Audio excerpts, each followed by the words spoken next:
Good morning student. साਡਾ पहला lecture है software engineering. आप सॉफ्टवेयर इंजीनियरिंग डिटेल च पढ़ेंगे। सॉफ्टवेयर इंजीनियरिंग मेन होंगे कि उत्थे किद्दां डायग्राम्स होंगे, की किस टाइप्स होंगे, की काम होंगे। ठीक है, पहले इंट्रोडक्शन है कि सॉफ्टवेयर इंजीनियरिंग मेन होंगे कि सॉफ्टवेयर इंजीनियरिंग च होंदा कोई भी प्रोजैक्ट ते काम करना। ठीक है, वो प्रोजैक्ट च आप की डिजाइनिंग करते, की स्ट्रक्चर बनाते, की टेस्टिंग होंगी, की कोडिंग होंगी पी।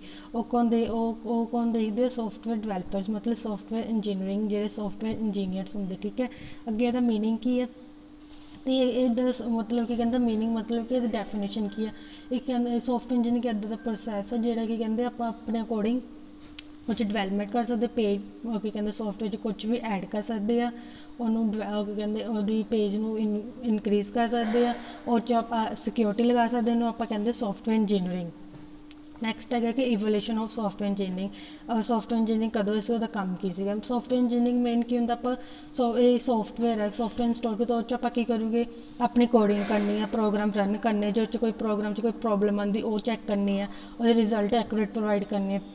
कि स्टेज होंगे जिस आप कहते सॉफ्टवेयर इंजीनियरिंग बनती। पहले अले कंप्यूटर प्रोग्रामिंग आप कंप्यूटर मतलब अले कंप्यूटर प्रोग्रामिंग मतलब कि जो आप कंप्यूटर्स से प्रोग्राम करते हैं वो की कहते हैं पहले तो वो यूज होंगे कोई कंप्यूटर का कोई प्रोग्राम करते। हाई लैवल लैंगुएज प्रोग्रामिंग की होंगी है जी आप कहते कोई गेम्स बनानिया हो आप कहते प्रोग्राम्स जो यूज करने सिक्योरिटी लैके वो होंगे अपने high level language programming.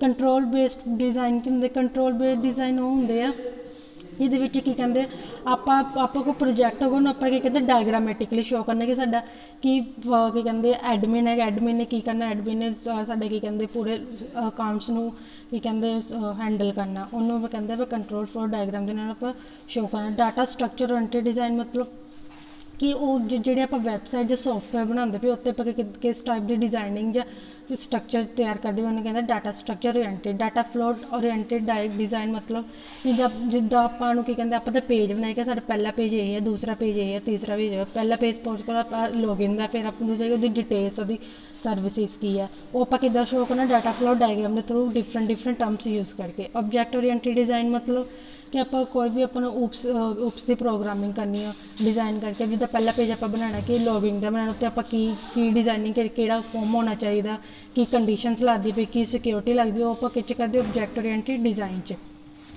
Next अपना है कि अगे आप पढ़ना कि होर केड़े प्रोग्राम जो आप यूज़ करते हैं सॉफ्टवेयर इंजीनियरिंग। पहले early computer programming. Early computer programming मतलब जो कंप्यूटर च आप सॉफ्टवेयर बनाने प्रोग्राम यूज़ करते हैं उन्होंने कहते अर्ली कंप्यूटर प्रोग्रामिंग। वो आप कोडिंग करते हैं तो सिक्योर एरर चैक करते कि किन्ने एरर आए किन्ने कि नहीं। तो नैक्सट अपना है कि केड़ी स्टेजिस है जितने साढ़े की कहते सॉफ्टवेयर रन होंगे या सॉफ्टवेयर डिवेलप होंगे।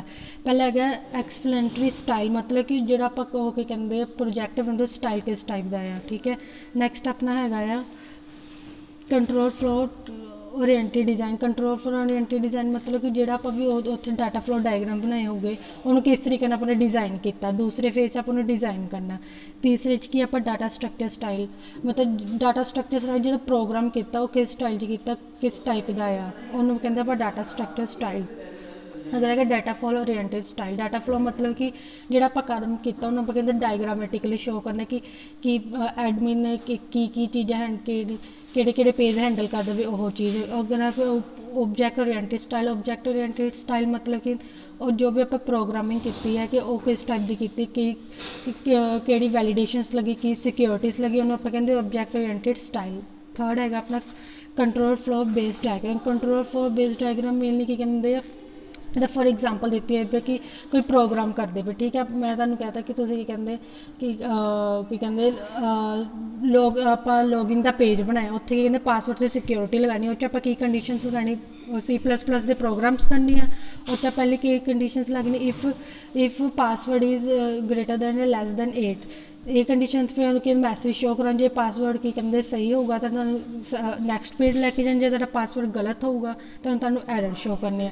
तो थर्ड है तुहाडा एंड प्रोग्राम तुहानू एंड कर देने। फिर तुहाडा की कहते हम तुहानू आउटपुट शो करनी कि तुहाडा कि पासवर्ड ईजिली रन होंदा पिया तो तुहाडा नैक्सट पेज चल जाना। ठीक है, पहले स्टैप च आप करना है वो कंडीशनस लगाने, दूसरे च उन्होंने आउटपुट देनी है, तीसरे दूसरी कंडीशन चैक करनी, जो पहली फॉल्स होंगी जो तो तीसरी ट्रू होगी, ਫਿਰ ਕਿਹਦਾ ਪ੍ਰੋਗਰਾਮ ਦਾ ਐਂਡ ਕਰ ਦੇਣਾ ਆਪਾਂ ਕਹਿੰਦੇ ਕੰਟਰੋਲ ਫਲੋ ਬੇਸਡ ਡਿਜ਼ਾਈਨ। ਇੱਦਾਂ ਆਪਾਂ ਕੀ ਕਹਿੰਦੇ ਪ੍ਰੋਗਰਾਮ ਦੀ ਡਿਜ਼ਾਈਨ ਕਰਦੇ ਆ 5 ਸਟੈਪਸ ਦੇ ਵਿੱਚ। ਤੇ ਨੈਕਸਟ ਆਪਣਾ ਹੈਗਾ ਡਾਟਾ ਸਟਰਕਚਰ ਡਿਜ਼ਾਈਨ ਦੀ। ਡਾਟਾ ਸਟਰਕਚਰ ਡਿਜ਼ਾਈਨ ਮਤਲਬ ਆਪਾਂ ਸਾਡੇ ਕੋਲ ਕੋਈ ਵੀ ਵੈਬਸਾਈਟਸ ਆ ਕੁਛ ਵੀ ਆਪਾਂ ਬਣਾਉਂਦੇ ਉਹਦਾ ਸਾਡੇ ਕੋਲ ਡਾਟਾ ਹੋਣਾ, ਆਪਾਂ ਕੋਈ ਕਿਸ ਟਾਈਪ ਨਾਲ ਡਿਜ਼ਾਈਨ ਕਰਨਾ ਕਿ ਕੀ ਡਾਟਾ ਫਲੋਜ਼ ਡਾਇਗਰਾਮ ਹੋਣੇ ਚਾਹੀਦੇ ਆ ਕਿ ਕਿਹੜਾ ਪੇਜ ਕਿੰਨਾ ਕਨੈਕਟ ਹੁੰਦਾ ਉਹਨੂੰ ਆਪਾਂ ਕਹਿੰਦੇ ਡਾਟਾ ਸਟਰਕਚਰ ਓਰੀਐਂਟਡ ਡਿਜ਼ਾਈਨ। ਅਗਰ ਡਾਟਾ ਫਲੋ ਓਰੀਐਂਟਡ ਡਾਇਗਰਾਮ ਇੱਦਾਂ ਸਾਨੂੰ ਕੋਈ ਇੱਕ ਫਿਗਰ ਹੈ ਫਿਗਰ ਦਿੱਤੀ ਹੈ 1.6 ਵਿੱਚ ਕਿ ਇਨਪੁਟ ਡਿਟੇਲਸ ਮਤਲਬ ਕਿ ਕਿਹੜਾ ਪਰਸਨ ਹੈਗਾ ਉਹਦੀ ਡਿਟੇਲਸ ਕੀ ਆ, ਉਹ ਕਿੱਥੇ ਜਾਂਦਾ ਐਲੀਜੀਬਿਲਟੀ ਉਹਨੇ ਚੈੱਕ ਕਰਨਾ ਕਿ ਉਹ ਪਰਸਨ ਦੀ ਜੋ ਆਪਣਾ ਅਕਾਊਂਟ ਲੌਗਇਨ ਕਰ ਦੇਵੇ ਸਹੀ ਹੈਗਾ ਕਿ ਨਹੀਂ ਹੈਗਾ। ਜੇ ਸਹੀ ਹੋਗਾ ਅਗਲੇ ਪੇਜ 'ਤੇ ਚੱਲ ਜਾਣਾ ਸਾਨੂੰ ਦੀ ਇਨਫੋਰਮੇਸ਼ਨ ਦੀ। ਜੇ ਗਲਤ ਹੋਣੇ ਫਿਰ ਆਪਣੇ ਉਹੀ ਪੇਜ 'ਤੇ ਵਾਪਸ ਆ ਜਾਣਾ। ਇਹਨੂੰ ਆਪਾਂ ਕਹਿੰਦੇ ਡਾਟਾ ਫਲੋ ਓਰੀਐਂਟਡ ਡਿਜ਼ਾਈਨ। ਉਹਨੂੰ ਆਪਾਂ ਇੱਦਾਂ ਸ਼ੋ ਕਰਦੇ ਡਾਇਗਰਾਮੈਟਿਕਲੀ। ਨੈਕਸਟ ਆਪਣੇ ਕੀ ਐਕਟੀਵਿਟੀਜ਼ ਹੁੰਦੀ ਸੌਫਟਵੇਅਰ ਇੰਜੀਨੀਅਰਿੰਗ ਵਿੱਚ। ਪਹਿਲਾਂ ਜਦੋਂ ਆਪਾਂ ਸੌਫਟਵੇਅਰ ਇੰਜੀਨੀਅਰਿੰਗ 'ਤੇ ਕੰਮ ਕਰਦੇ ਉਹਦੇ ਵਿੱਚ ਆਪਾਂ ਕੀ ਦੇਖਦੇ ਆ। ਪਹਿਲਾਂ ਸੌਫਟਵੇਅਰ ਸਪੈਸੀਫਿਕੇਸ਼ਨ ਕੀ ਹੁੰਦੀ ਕਿ ਜਿਹੜਾ ਕਸਟਮਰ ਸਾਡੀ ਵੈਬਸਾਈਟ ਖੋਲ੍ਹਦਾ ਪਿਆ ਜਾਂ ਸੌਫਟਵੇਅਰ 'ਤੇ ਕੰਮ ਕਰਦਾ ਪਿਆ ਉਹਦੀ ਕੀ ਰਿਕੁਆਇਰਮੈਂਟਸ ਉਹ ਆਪਾਂ ਕਿੱਦਾਂ ਪੂਰੀ ਕਰਨੀ ਹੈ। ਕਿਉਂਕਿ ਸੌਫਟਵੇਅਰ ਡਿਵੈਲਪਮੈਂਟ ਜਿਹੜਾ ਆਪਾਂ ਸੌਫਟਵੇਅਰ ਬਣਾਇਆ ਉਹ 'ਚ ਆਪਾਂ ਹੋਰ ਕੀ ਉਹ ਪੇਜ 'ਚ ਆਪਾਂ ਹੋਰ ਕੀ ਚੇਂਜਿਸ ਹੋਰ ਕਿਹੜਾ ਨਵਾਂ ਪੇਜ ਐਡ ਕਰ ਸਕਦੇ ਆ ਜਿਹਨੇ ਕਿ ਸਾਡੀ ਵੈਬਸਾਈਟ ਜੋ ਸੌਫਟਵੇਅਰ ਵਧੀਆ ਬਣ ਸਕੇ। ਅਗੇ ਸੌਫਟਵੇਅਰ ਵੈਲੀਡੇਸ਼ਨ ਕੀ ਹੁੰਦੀ ਹੈ ਕਿ ਜਿਹੜਾ ਆਪਾਂ ਸਪੋਜ਼ ਕਰ ਆਪਾਂ ਸੌਫਟਵੇਅਰ ਬਣਾਇਆ ਉੱਥੇ ਸਿਕਿਉਰਿਟੀ ਲੈਣੀ ਹੈ ਆਪਾਂ ਕਿਸ ਟਾਈਪ ਦੀ ਸਿਕਿਉਰਿਟੀ ਲੈਣੀ ਕਿ ਸਾਡਾ ਵੈਬਸਾਈਟ ਜੋ ਸੌਫਟਵੇਅਰ ਈਜ਼ੀਲੀ ਰਨ ਹੋ ਸਕੇ ਤਾਂ ਆਪਾਂ ਵੈਰੀਫਾਈ ਕਰ ਸਕੀਏ ਸਾਡਾ ਸਹੀ ਕੰਮ ਕਰਦਾ ਪਿਆ ਕਿ ਨਹੀਂ ਕਰਦਾ ਪਿਆ। ਅਗਲਾ ਹੈਗਾ ਸੌਫਟਵੇਅਰ ਐਲੀਵੇਸ਼ਨ ਮਤਲਬ ਆਪਾਂ ਕੋਈ ਵੈਬਸਾਈਟ ਦਾ ਸੌਫਟਵੇਅਰ ਬਣਾਇਆ ਆਪਾਂ ਕੁਝ ਚੇਂਜਿਸ ਕਰ ਲਈਏ ਕਿ ਹੋਰ ਕੋਈ ਚੀਜ਼ ਐਡ ਕਰ ਲਈਏ ਉਹਨੂੰ ਆਪਾਂ ਸੌਫਟਵੇਅਰ ਐਵੋਲੂਸ਼ਨ। ਅਗੇ ਇੰਪੋਰਟੈਂਸ ਕੀ ਹੈ ਕਿ ਸਾਡੇ ਲਈ ਕਿਉਂ ਇੰਪੋਰਟੈਂਟ ਆ ਸੌਫਟਵੇਅਰ ਇੰਜੀਨੀਅਰਿੰਗ। ਇਨ ਡਿਵੈਲਪਮੈਂਟ ਲਾਰਜ ਪ੍ਰੋਗਰਾਮਸ ਇਹਨੂੰ ਮੇਨਲੀ ਆਪਾਂ ਕੋਈ ਵੀ ਵੱਡੇ ਪ੍ਰੋਗਰਾਮ ਕਰਨੇ ਵੀ ਸੌਫਟਵੇਅਰ ਇੰਜੀਨੀਅਰਿੰਗ ਆਪਾਂ ਉੱਥੇ ਯੂਜ਼ ਕਰਦੇ। ਕੋਈ ਆਪਾਂ ਵੈਬਸਾਈਟਸ ਬਣਾਉਣੀ ਹੋਵੇ ਉਹ 'ਚ ਕੋਡਿੰਗ ਕਰਨੀ ਉਹ 'ਚ ਯੂਜ਼ ਕਰਦੇ। ਅੱਗੇ ਕਿ ਸੋਲਵ ਕੰਪਲੈਕਸ ਪ੍ਰੋਗਰਾਮਸ ਮਤਲਬ ਸਾਡੇ ਕੋਈ ਕੰਮ ਕਰਦੇ ਹੋਈਏ ਵੈਬਸਾਈਟ ਦੇ ਕੋਡਿੰਗ ਕਰਦੇ ਉਹਨੂੰ ਸੋਲਵ ਕਰਨ 'ਚ ਵੀ ਹੈਲਪ ਕਰਦੇ ਆ। ਤੀਸਰਾ ਹੈਗਾ ਬੈਟਰ ਪ੍ਰੋਗਰਾਮਿੰਗ ਪ੍ਰੈਕਟਿਸਿਸ। ਜੇ ਆਪਾਂ ਪ੍ਰੋਗਰਾਮ ਕਰੀ ਜਾਓਗੇ ਪੇਜ ਡਿਜ਼ਾਈਨ ਕਰੀ ਜਾਓਗੇ ਉਹਦੇ ਨਾਲ ਕੀ ਹੁੰਦਾ ਸਾਡਾ ਪ੍ਰੋਗਰਾਮ ਦੀ ਪ੍ਰੈਕਟਿਸ ਹੁੰਦੀ ਹੈ। ਅਗਰ ਹੈਗਾ ਲੇਅਰਡ ਵਿਊ ਸੌਫਟਵੇਅਰ ਇੰਜੀਨੀਅਰਿੰਗ ਕਿ ਸੌਫਟਵੇਅਰ ਇੰਜੀਨੀਅਰਿੰਗ ਕਿਹੜੀ ਲੇਅਰ 'ਤੇ ਕੰਮ ਕਰਦਾ ਹੈ।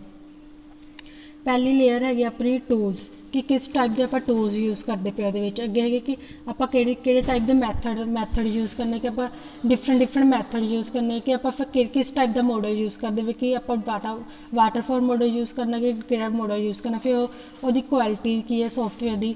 ਇਹ ਸਾਡੇ ਹੈਗੇ ਡਿਫਰੈਂਟ ਲੇਅਰਸ ਜਿਹਦੇ ਕਰਕੇ ਆਪਾਂ ਸੌਫਟਵੇਅਰ ਦੀ ਐਕਟੀਵਿਟੀਜ਼ ਹੁੰਦੀਆਂ ਹੈ। ਆਪਣਾ ਹੈਗਾ ਕੀ ਚੈਲੰਜਿਸ ਕਿ ਕਿਹੜੇ ਚੈਲੰਜਿਸ ਫੇਸ ਕਰਨੇ ਪੈਂਦੇ ਸੌਫਟਵੇਅਰ ਇੰਜੀਨੀਅਰਸ ਨੂੰ। ਪਹਿਲਾ ਹੈਗਾ ਹੈਟਰੋਗ੍ਰਿਟੀ ਚੈਲੰਜ ਮਤਲਬ ਹੈਟਰੋਗ੍ਰਿਟੀ ਚੈਲੰਜ ਮਤਲਬ ਕਿ ਆਪਾਂ ਸੌਫਟਵੇਅਰ 'ਤੇ ਕੰਮ ਕਰਦੇ ਕਈ ਵੇਲੇ ਕੰਮ ਕਰਦੇ ਕੋਈ ਪੇਜ ਐਰਰ ਦੇ ਦਿੰਦਾ ਜਾਂ ਸਾਡੇ ਕੋਡ ਰਨ ਨਹੀਂ ਹੁੰਦੇ ਉਸ ਟਾਈਪ ਦੀ ਪ੍ਰੋਬਲਮ ਆ ਸਕਦੀ ਹੈ। ਅੱਗੇ ਡਿਲੀਵਰੀ ਚੈਲੰਜ ਮਤਲਬ ਕਿ ਆਪਾਂ ਕੋਈ ਕੰਮ ਕਰਦੇ ਪਏ ਕਿ ਆਪਾਂ ਕੋਈ ਮੈਸੇਜ ਆਪਾਂ ਆਪਣੀ ਵੈਬਸਾਈਟ ਲੌਗਇਨ ਕਰਦੇ ਪਏ ਜਾਂ ਸੌਫਟਵੇਅਰ ਨੂੰ ਚਲਾਉਂਦੇ ਪਏ ਉਹ 'ਚ ਕਈ ਵੇਲੇ ਮੈਸੇਜ ਆਉਣ 'ਚ ਪ੍ਰੋਬਲਮ ਆਉਂਦੀ ਹੈ ਉਹ ਪ੍ਰੋਬਲਮਸ ਆ ਸਕਦੀ ਹੈ ਸੌਫਟਵੇਅਰ ਇੰਜੀਨੀਅਰਿੰਗ 'ਚ। ਅਤੇ ਨੈਕਸਟ ਹੈਗਾ ਟਰਸਟ ਚੈਲੰਜ ਮਤਲਬ ਜਿਹੜਾ ਆਪਾਂ ਕੋਈ ਵੀ ਕੰਮ ਕਰੋਗੇ ਕਿ ਆਪਾਂ ਦੇਖਣਾ ਕਿ ਉਹ ਬੰਦਾ ਸਹੀ ਕੰਮ ਕਰਦਾ ਪਿਆ ਕਿ ਨਹੀਂ ਕਰਦਾ ਪਿਆ ਸੌਫਟਵੇਅਰ ਸਹੀ ਬਣਾਉਂਦਾ ਪਿਆ ਕਿ ਨਹੀਂ ਬੰਦੇ ਉਹਨੂੰ trust challenge. Thank you so much student. ਅੱਜ ਲਈ ਬਸ ਇੰਨਾ ਲੈਕਚਰ ਸੀਗਾ। ਜੇ ਤੁਹਾਨੂੰ ਕੋਈ ਵੀ ਪ੍ਰੋਬਲਮ ਹੈ ਤੁਸੀਂ ਮੇਰੇ ਤੋਂ ਪੁੱਛ ਸਕਦੇ ਹੋ। Thank you so much.